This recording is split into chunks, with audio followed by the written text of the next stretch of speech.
Hello. Yeah, a really big picture here about the process of gaining Navakalapa Samadhi, or the breathless state. I want to outline so there's a clear picture of the path to such a state of attainment, because there's so much misunderstanding, and most of you do not have complete knowledge of yoga, what it takes. You have this knowledge of gaining the self as if the self is fulfillment, and if you are talking in terms of the self as God, then you are misrepresenting the knowledge of yoga. You are misrepresenting the knowledge of yoga, because it must be looked at as the self is the foundation to God union.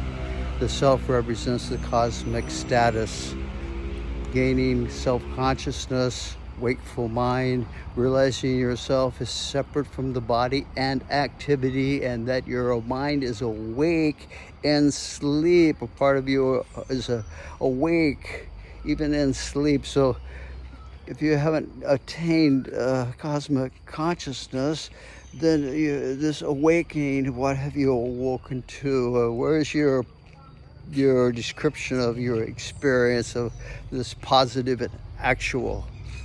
So this is where we're at today.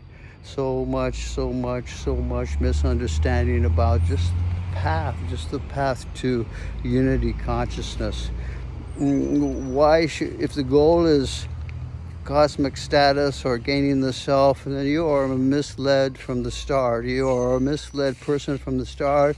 And if you're one of these many misled gurus today that are or are not cosmically evolved, then you're not helping the world, because you are still caught in the ego of individuality. The divine will escape you for eternity, because you are not holding the knowledge that is needed.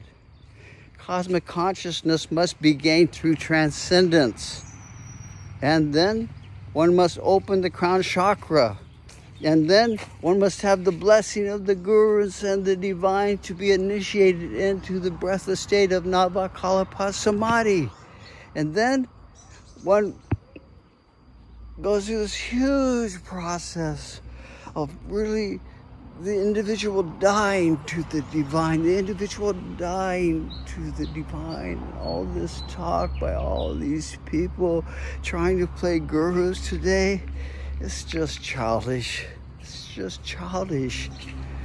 Talking about the divine and all this, like the divine is just going to come to you without preparing, without creating a foundation, the purity of heart and mind and separation from this body and consciousness, the foundation. So this is where we're at.